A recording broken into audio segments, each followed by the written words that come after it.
Let's start with Newark, just because Okay.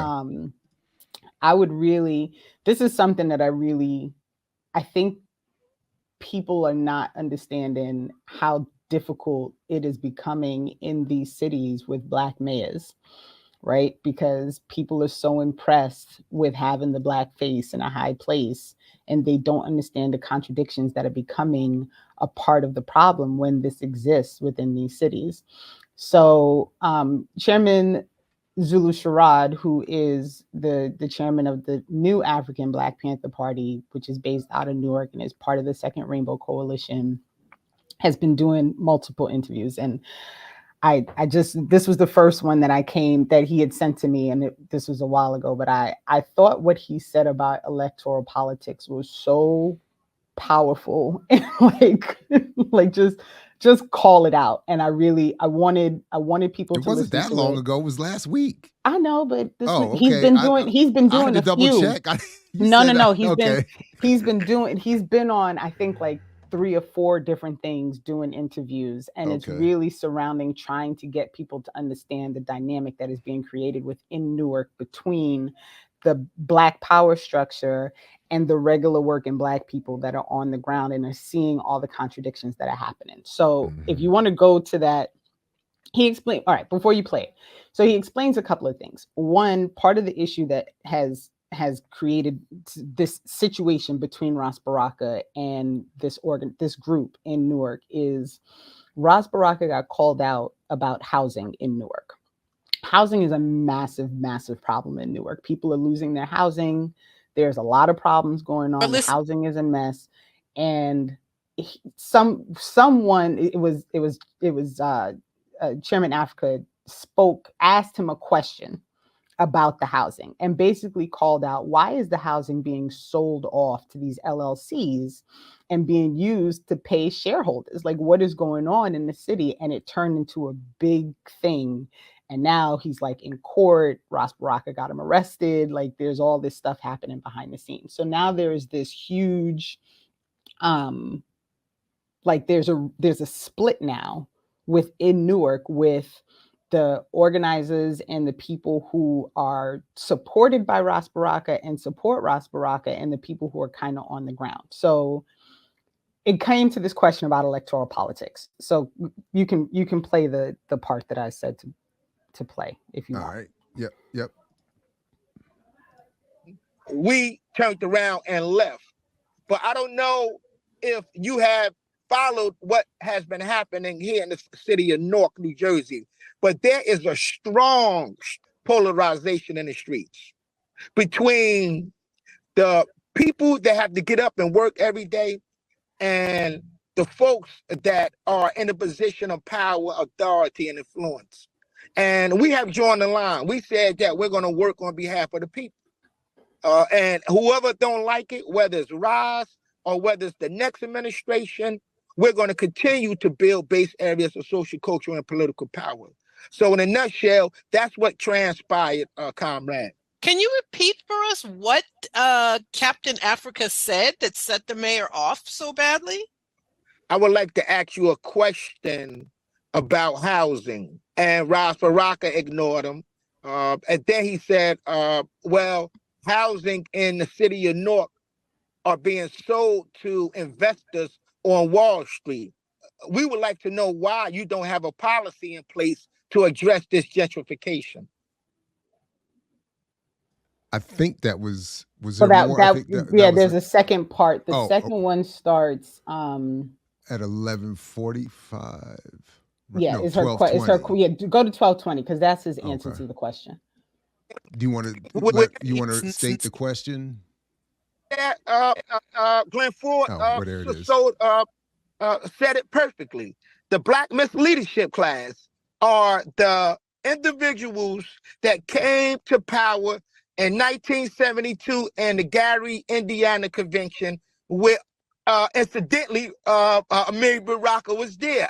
And their objective was to develop a political party that would challenge the other two established parties. We know what happened there, so I don't have to get into that history. But electoral politics for oppressed people is like asking which snake you want to die by, the bull constrictor or the viper. Both of them have the capacity to extinguish your life. The Democratic Party is the war party. It is the party of exploitation. It is the Jim Crow party. And our people have been duped by the Black misleadership class to believe that our interest is the same interest as McDonnell Douglas, who dropped bombs in Africa. That our interest is the same as McDonald's, who kicked peasants off the land to make tomatoes in Latin America. That our interest is the same as a Bill Clinton, who has used and exploited the cultural image of our people in order to pacify us so he could continue to rape and rob the Haitian people out of their resources in Haiti. Go back and look what they did, comrade, when the first earthquake happened in the mid-2000s. Bill Clinton and Hillary Clinton got with the Red Cross. They raised over $1 billion. And guess how many homes they built up to this date in Haiti? Yes, 600 homes. So what I'm saying to you is that the Black misleadership class are leading us down a dead-end street. Our objective is not to accept capitalism, imperialism as a fundamental practice. Our objective is to overturn and destroy this system that is responsible for the misery of all oppressed people around the world. So it tells you, like Huey P. Newton said, we have two evils to fight: capitalism and racism. And the Black misleadership class have to decide they're going to get with the people or they're going to lay their fortunes down with the oppressor. You meant Now listen, that's called my boy. You know nothing about that. Yeah, he earned that. He earned that. And if I may, because I saw you engaging in the chat around this issue, I just want to be clear, and Renee can attest to this. As soon as I heard reference to New Black Panther Party, I confirmed with her that this was not the group associated with that still that under that event that I still struggle to even make reference to around what happened to Dhoruba.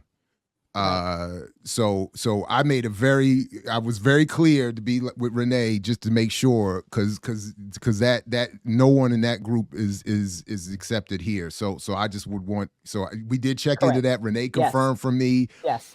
And then I want to state Zulu Sharad is on record speaking about that event and saying that they very clearly have stood on the side of Dhoruba, and that they don't have nothing to do with that, and that they did not even want to move forward with calling themselves Black. Like they actually went to Black Panthers and got permission, to move forward. Right. They do political education on Sundays for the community. Like this is not them. Yeah. So I won't. There's so much more I would want. It's not my place to say, so I'll leave it there. But I will say that we did look into that because yeah. That said, I also I sent through you, Renee, to the parties involved. I want to say again publicly that I misspoke last week when it came to Captain Africa and his exchange a couple years ago with Mark Thompson. It was Mark Thompson that put his hands on, appears to, in the video, have put hands on Captain Africa first. I think I had it backwards. So I put the comment on the video, pinned it so that would be clear there. I reached out through you to them to make sure they were clear, that I'm clear, and apologized to get my facts straight on that. Okay. And absolutely, we checked into all of that. Everybody's clear, and we moved on, and we got to the point you just played there with Margaret Kimberly on Black Agenda Radio, that astute analysis. And I listened to the whole interview. It's a very good interview. Yes, it is. And it speaks to, as I was saying, a lot of the issues that I think we're struggling with. Dag, I got some different setting on now. Did I change my settings? You did something, because you just started sounding like grumbly. I don't sound right? Oh, you're good now, but it was Okay. just now. Whatever you had did for a second, it was like No, my screen was moving around. I don't know what's going on. So, but the sound is okay. Okay. yeah, you're good. You're good. All right. I was trying to pull up my. Okay, there we go. So one, I was very interested, and I would love it if we did it here on with you or elsewhere. I would love it if we had more conversations. First of all, around that second Rainbow Coalition. Yes, and they are already they're waiting for the invite, so Well, we can do it whenever here. We can do it somewhere else. Yeah, I'll let you can facilitate that however you want to proceed. I'm down. I would love, I remember years ago I put in a bid. I reached out to Ward Churchill and I was like, I heard there's an elders council of the original Rainbow Coalition, and how can I be down? Like, how can I support? I didn't earn my stripes, so so I didn't get invited, but whatever, so I'm very much interested in that. And then there was a discussion of, okay, so and then let me just, when listening to the interview, there was a discussion of all that has gone wrong apparently with Ras Baraka's mayorcy, or whatever the word is for that, mayoral presence, whatever the word is. And you put in the run sheet. I didn't see this part, and I'm glad. I didn't see your full summary, but you quoted exactly what I wrote down on mine. So we heard the same thing. So Ras Baraka is quoted in this interview. Now, I didn't find the original quote, so I will at least admit that. I did try to do a quick look. I don't know where it was said, but he is quoted as saying, and let me read what you wrote here, and then I'll ask you to break it down. As saying exactly, quote, "I don't know why people still consider me to be an activist. I've long left those practices. I am now a member of the Democratic Party." Mm-hmm. Yo. Right. And that's why I pulled the quote. So, I mean, we can go into the interview, because he actually says where he got that sentence from, because this is Ras Baraka talking somewhere. And right, but I don't remember him saying a date or a source. He said he said where he heard it, and I can certainly ask Chairman Zulu for the information. I'm sure he can give it. But he clarified, I'm not part of that revolutionary game. I'm not part of, changing the system for the streets. I'm part of the system now. He made it very, very clear, right? And name farmers, you are right. When people tell you who they are, believe them, right? Because they're giving you everything that you need to know. And so it's interesting to me, as someone in New Jersey, and I don't live in Newark, but it's like the town over from where I live. And, it's interesting to me to see how this has really played out, right? Like, there are a lot of organizations running out of New Jersey that are supposed to be, supposedly like anti-cop and, like all these different things, but they're all working with Ras Baraka, who is fully in with the Newark Police Department, right? And I don't, the whole thing is really problematic, because it's the same problem that continues to repeat itself with people who get into a space. And part of the reason that they get into that space is because they are Black and they have a historical connection to something that is, supposedly, that's something that is supposed to be working towards Black liberation and the upliftment of Black people and the fixing of the situation, material conditions for Black people. And then they get into that space and they like either forget, right, that was why they got there, or they simply decide like it's not beneficial for them to be doing this particular fight anymore. I don't know. And I've had many conversations over the years where I've said, like, I don't know what it's like to be that person, right? So I try not to make assumptions about what happens when they get into those spaces, right? I don't know like what that's like to be living with the type of pressure you are dealing with once you get into a position of power as a Black person within this system, right?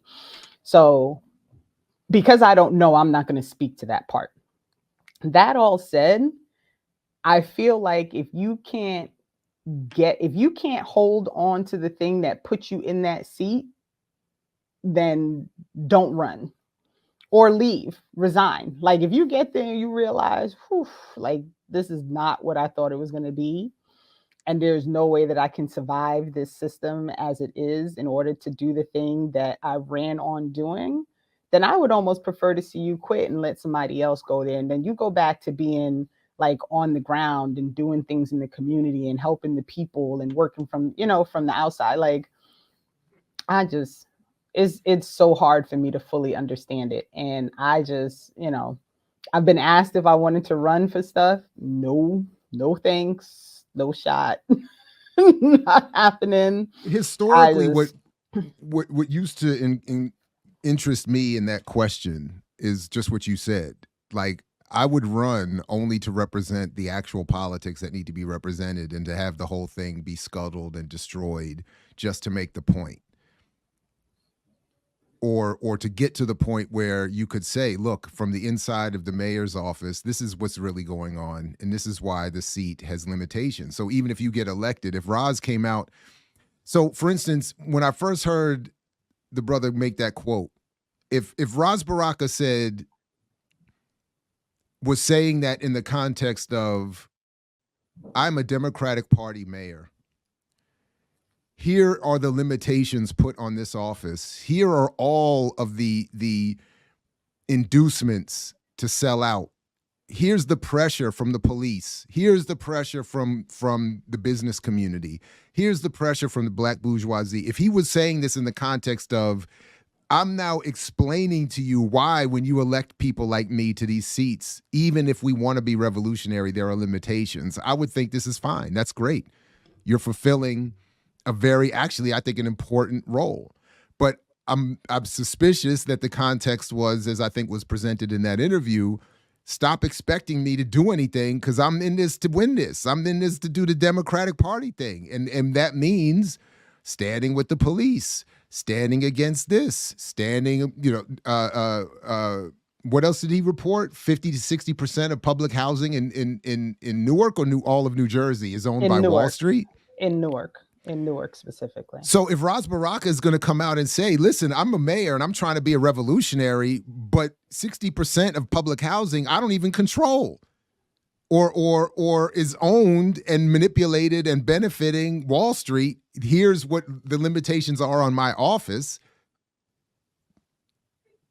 I think that would be of value. But I don't get that. I get the idea that it's that a version of what Obama used to say, if you want to make me do it, you have to make me do it. Like, you got me elected, and that in and of itself wasn't enough. If you want me to act as the president you wanted me to act like, you have to get out in the streets and make me have to do it. And it's like, well, wait a minute. I thought our activity as voters was to get you elected. Why now do we have to go back into the street to get you to now do the stuff we voted for you that you said you were going to do, and why we voted for you? So it's like it's they just keep moving the goalposts and moving the hustle, and it's why I really, really would like to see, and I will keep bringing it up here, and I don't know really how to move it forward, but I would really like to see us, even as a platform experiment, and maybe even as a more maybe as a Saturdays with Renee experiment. What would it look like if we were to develop an autonomous Black radical electorate? Again, the after party, whatever we want to call it, and that said, look, we're only voting for people who have previously signed on to these bright lines. So we could tailor it for every specific municipality. So in Newark, here are the things that you have to be doing if you want our vote. Period, full stop, end of story. That's it. Here, and then maybe even get to the point where we are going to say, Renee, would you run on this after party platform, even if it's within the Democratic Party, given a specific municipality and whatever its relationship is to these, in terms of, in other words, if it was only logical to try to actually win if you ran within the Democratic Party, would you do it on these principles, this platform, to the extent, and then when the party crushes you, and we would use that to expose all the contradictions and move forward? Maybe. I don't know. I mean, it's just, I don't know. but it's crazy. And what somebody asked, if people in Newark are asking the question of how these zones are being created, and essentially what's happening is the city council in Newark is voting and deciding that they're going to sell properties to this LLC or to this, realtor, and like they have a whole system set up where they're moving properties all, from Newark to different people for ridiculously low amounts, I will note. And then now, the city no longer has control of that. There's just a lot. There's a lot happening, and it's very hard for me to believe that it's not happening because Newark is a majority Black city. Like, they don't care about the people. And I think what's also disheartening to me is to see how these people who are doing work for the community are by the powers that be in Newark. Did I lose? Am I lost? You froze there for a second. What were you saying that? Okay. That by the powers that be, what were you saying there? By the powers that be in Newark. Like, why is Captain Africa being pulled into court? Right? Why are activists being prevented from going into citywide meetings? Like, why are these things happening with a group of people who are giving out food every Wednesday, who are going and helping to clean up properties when their landlords aren't doing it, who fought to have a community center? Like, they're doing a lot of work for people in Newark. Like, why aren't they being heralded as a group that's trying to do for the people? Why are they fighting with the power structure? Break that down for me also, because to your point, Captain Africa is discussed in this video. First of all, quickly let us know who Captain Africa is, because he's discussed in this interview. Yes. And to your point, why is Ras Baraka calling the police on him? If I understood that part, that the argument, the claim was that Baraka called the police, or weaponized was the word, the police against Captain Africa and his organization. Could you? So there was, and I don't have the information on when this all occurred. So I'll have to, again, I'm happy to go back, and you know what, the New African Black Panther Party will come on and break all of this stuff down, so we can also bring them on. But Captain Africa confronted Ras Baraka, I don't know if it was at an event or something, to ask about this housing issue. Now, Captain Africa, and I tried to remember, I don't know if you went back to see if you saw the episode that you did on your book, that he came onto and spoke to you about how within a community, people could pool resources and pool money and purchase a property and do something. Hold on, you breaking up there again. Hold on. Uh-oh. Oh, this is not good. There you go. Try that last part again. I think you're back now. All right. I don't know. I'm at work. So so when he was on your book breakdown, and I think the disconnect was you were talking about general pooling of Black buying power, and he was talking about within a community pooling resources in order to, fix something or provide a resource within that specific community, which is what they're doing. That's what they're doing in Newark. So you all didn't actually agree. You were talking about two different things. So Captain Africa is part of the New African Black Panther Party. And he confronted Ras Baraka about this housing situation, and it turned into a back and forth, and he got arrested. And my understanding is that now he's being pulled in and out of court as part of a fight, essentially to prevent him from participating or being around Ras Baraka when there are things happening, which to me is wild. Like, you have an organizer in your community who you are blocking from participating in things because you don't want to get confronted about your contradictions. And that's what it's about. He doesn't want to be confronted. And that's wild to me. Yeah. Let's see.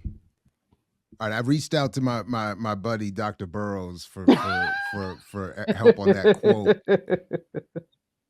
quote. And the suggestion, I don't think this is. So Dr. Burrows said, all I know is that he now wants to be governor and Yes. is now acting like Ras that. Baraka wants to be governor. Yes. So that makes a lot of sense. If Baraka has an eye, that is Ras Baraka has an eye on the governorship, he can't be any more aggressive in supporting the local concerns of poor Black residents of Newark. Right. But that's the problem, right? If you go in, when you were a city council person, you spoke about Black liberation, you spoke about fixing Newark, you spoke about the housing crisis, you spoke about all these things, and you proceeded to run for mayor as a continuation of your fight that you started when you were in city council. It is wild to me that instead of returning to your city after you did your stunt, you did your mayor thing, returning to the city and fighting within the city of Newark to continue to fight for those things, to change the material conditions for the people in Newark, you decide you're going to run for governor and you're going to keep moving up the chain. And this is the same problem over and over and over again with these Black people, this Black misleadership class, and people who get into these spaces and they get to be a voice, and they get there because they scream about the plight of Black people, and then they get there and they forget that they're supposed to be screaming about the plight of Black people. What is going, and it is the electoral version of my buying power argument and any critique of Black capitalism. I mean, it's the whole thing. It's use Blackness and Black collectivity to get noticed, to get elected, to get support for your business. And at first opportunity to get white venture capital, white votes, and a move on up electorally, or to sell on out and up business-wise, they do it. And the community is left holding the bag, pun intended, and not the bag we're looking for, but the empty bag of false promises. So it's and similarly the why am I the brother that was in the interview? Why am I slipping on his name all of a sudden? What that I listened to the whole thing. Zulu Sherrod. Mm-hmm. Zulu Sherrod, right. The other thing that he pointed out of the many good points he made was that he called out young Chokwe Lumumba and Jackson for the same thing. Right. And both of them, sons of revolutionary radical fathers and figures, have for many been disappointing once elected to office. And again, if they're not using that elected space to expose the contradictions of that space, then there really is even less value to the run and even more harm, I would argue. I would argue that because the symbolic involvement of radical revolutionary extensions, sons, et cetera, and so forth, taking office and still not producing, or worse, taking very mainstream or right-wing positions politically, it just makes...